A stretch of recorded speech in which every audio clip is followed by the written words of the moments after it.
Hey guys, it's Mr. Capcom for Mobile Combat, and this is my review of the Verizon Motorola Droid X.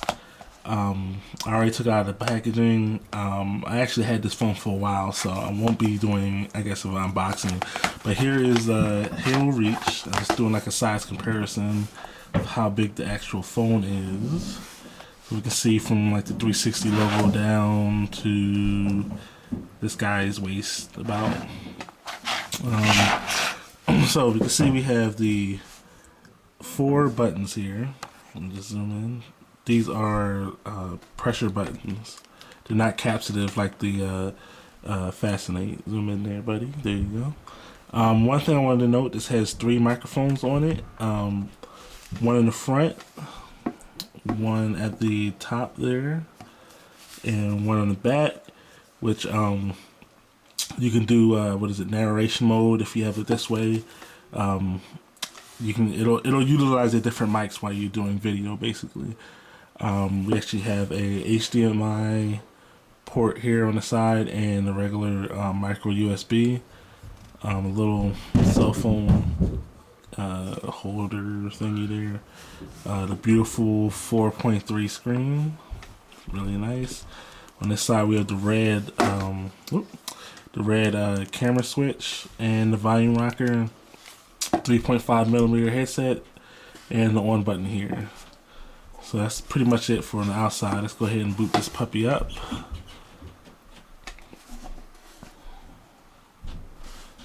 Just hold down the power button. Motorola side there. I will say the boot animation is kind of cool when it first comes up. Let's zoom in a little bit. This is Droid, then it kind of morphs into the Droid Eye. Let's wait for it to boot up. Now this has Froyo 2.2 on it. I will do like a differences in Froyo 2.2 in a little bit. This video is just more or less trying to just show what the Droid X can do, what it has. I'm not going to do any like benchmarks or anything like that. This is unactivated.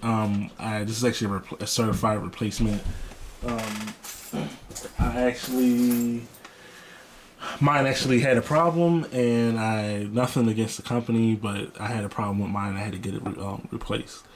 But here it is. This is the 2.2 Froyo. It came shipped with it, but when I originally had got my other one, it didn't come shipped with it. But most Droid X's that you might get now come with the Froyo 2.2.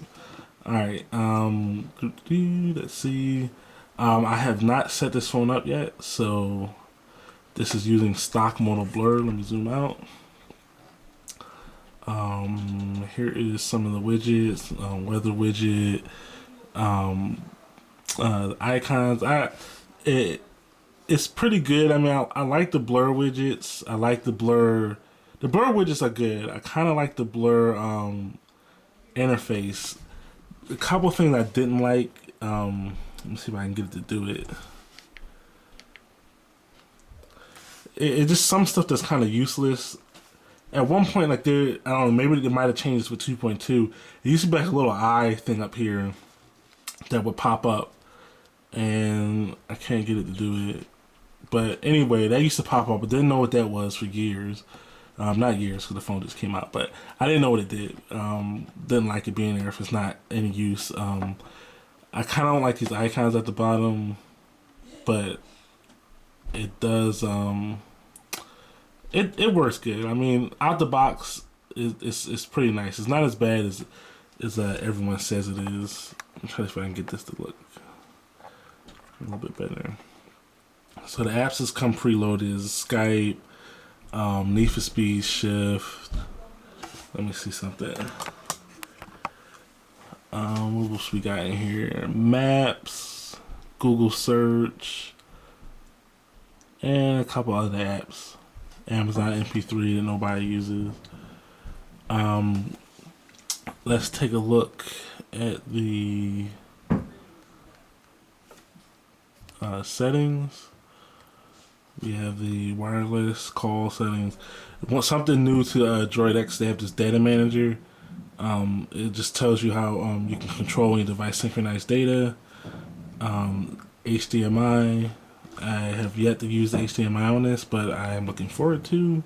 As soon as I get the cable, they preload backup assistant on here, which I really didn't like because I don't use it. I just use the Google backup. Focus there, buddy. Location and security.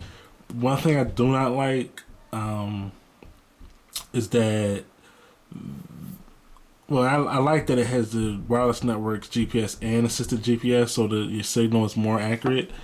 But I don't like that, and I don't know if it's different for you. I have to check, but I know in 2.1, whenever I would change the widget to turn the GPS off, it would turn all those off. But then when I turn GPS back on, these aren't on, so it kind of like messed me up. But we have the battery manager. That's something new with Droid X. I didn't have that when I had my Droid 1. I think that's about it. Everything else is pretty much the same on any other Droid phone. I think that's about it. I mean, it's pretty quick. Like I said, I kind of like the Motorola, I should say, Motorola widgets that come with it. I did like the social status, but I mean, most of everybody when they get their Droid X, you're probably going to want to just load it up with like Launcher Pro or ADW Launcher, either one of those to go over it if you don't like it. When I got mine, I think I used Mono Blur for like a month, and then I just used Launcher Pro. It just looks better as far as customization without being rooted. I haven't rooted this one just yet, and I haven't rooted and played with Blur. When I did root my other Droid X, I actually had it on Launcher Pro. But other than that, the gallery is pretty good. I'm not going to go too much into the features of the phone as far as software-wise because I will go over everything in my Froyo update. But other than that, just leave a message or I should say a comment at the bottom if you have any questions or anything else you want to look at on the Droid X or anything you have any questions on. So I guess that's about it. Alright, thanks for watching the review, and hit up the comments and talk to you guys later.